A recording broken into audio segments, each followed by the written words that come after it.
Hello नमस्कार दोस्तों, स्वागत है आप सभी का आपके अपने YouTube channel CRS edu next में। साथियों, इस क्लास में हम राजस्थान BSTC परीक्षा 2023 इसके लिए हिंदी से मॉक टेस्ट सीरीज वो लेकर के आए हैं। दोस्तों, इसमें टोटल क्वेश्चन है वो 25 क्वेश्चन रहने वाले हैं। दोस्तों, काफ़ी महत्वपूर्ण प्रश्न हैं। दोस्तों, देखते हैं आप इनमें से कितने क्वेश्चन कर पाते हैं।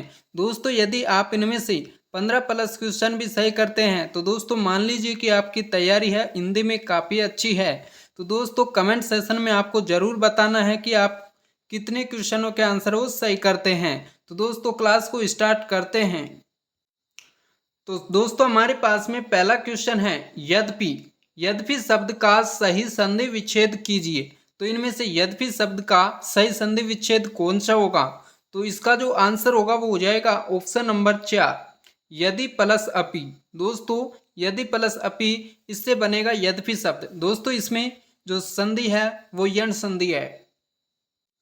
नेक्स्ट क्वेश्चन है दूसरा, दोस्तों पत्थर की लकीर होना इसका अर्थ है वो क्या होगा? तो बताइए, पत्थर की लकीर होना इसका अर्थ बताइए। तो दोस्तों, इसका जो आंसर होगा वो हो जाएगा ऑप्शन नंबर 4, बात पर अटल रहना। नेक्स्ट क्वेश्चन है तीसरा, व्याकुल शब्द में कौन सी संधि प्रयुक्त हुई है? तो दोस्तों बताइए, व्याकुल शब्द इसमें कौन सी संधि प्रयोग हुई है?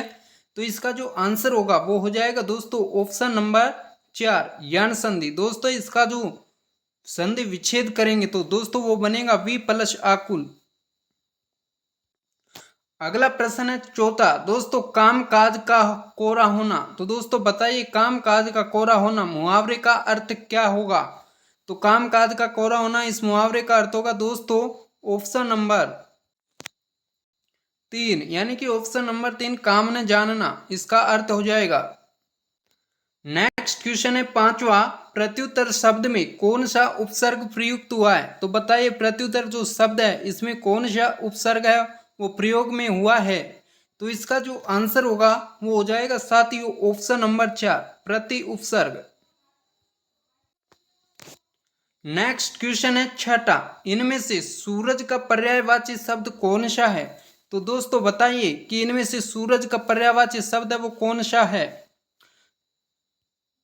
तो ऑप्शन हमारे पास में पहला आदित्य, दूसरा भास्कर, तीसरा अंशुमाली, चौथा ये सभी।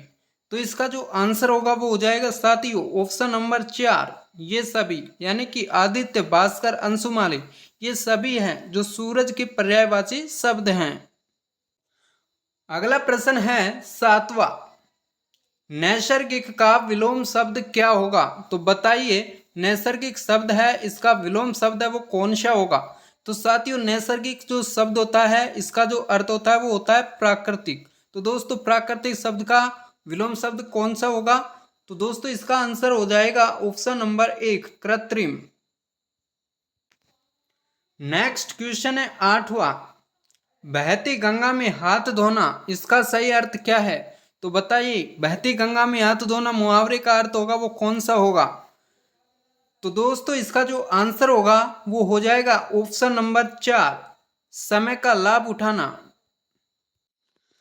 नेक्स्ट क्वेश्चन है नौवां, निम्न में से आधुनिक का विलोम शब्द क्या होगा? तो बताइए, आधुनिक शब्द का विलोम शब्द कौन सा होगा? वर्तमान, प्राचीन, निर्वाचित, समीचीन। तो दोस्तों, इसका जो आंसर होगा वो हो जाएगा ऑप्शन नंबर 2, प्राचीन। अगला प्रश्न है 10वां, निम्न में से कौन सा शब्द शुद्ध है? तो बताइए, इनमें से कौन सा शब्द है जो शुद्ध वर्तनी का है?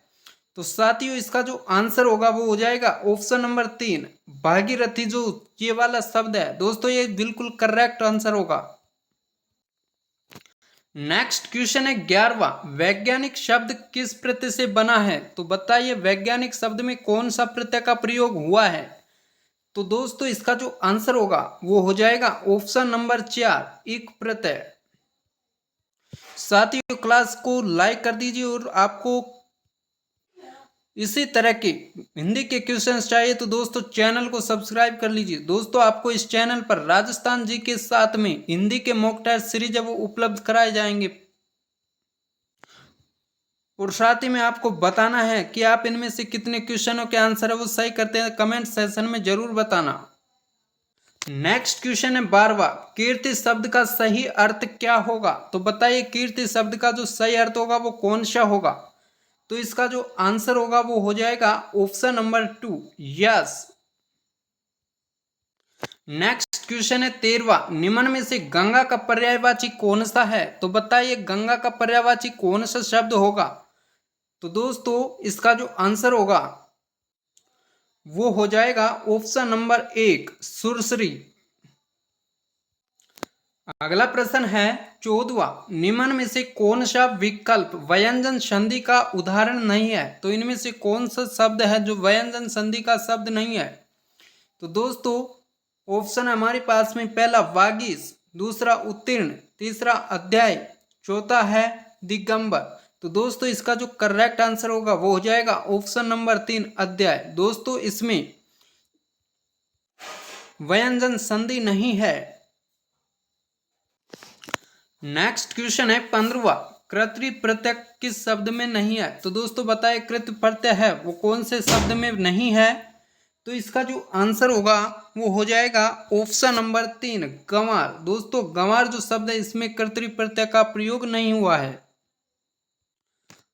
अगला प्रश्न है 16वां, रचना के आधार पर वाक्य के मुख्यतः कितने प्रकार होते हैं? तो बताइए रचना के आधार पर वाक्य के कितने प्रकार होते हैं?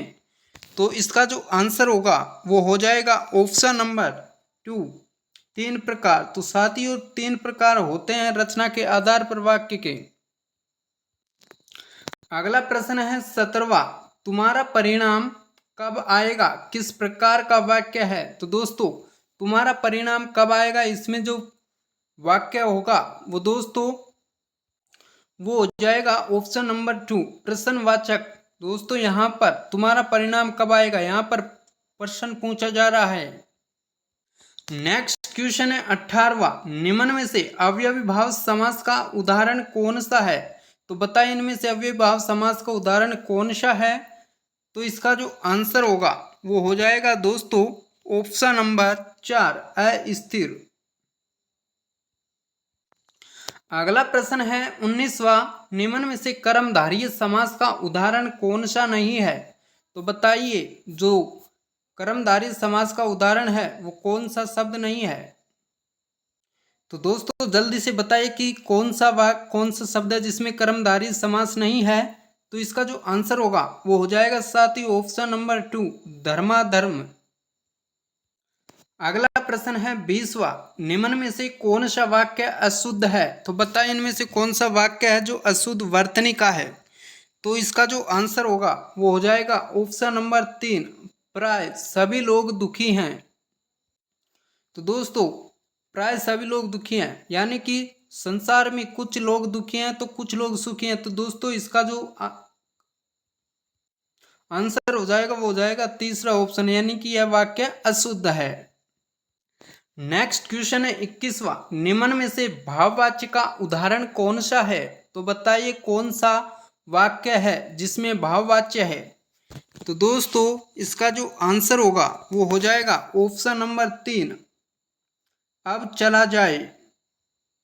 नेक्स्ट क्वेश्चन है 22वां, जिस स्त्री का पति मर जाए उसे क्या कहते हैं? तो बताइए जिस स्त्री का जो पति मर जाता है तो उसे क्या कहा जाता है? तो ऑप्शन हमारे पास में है।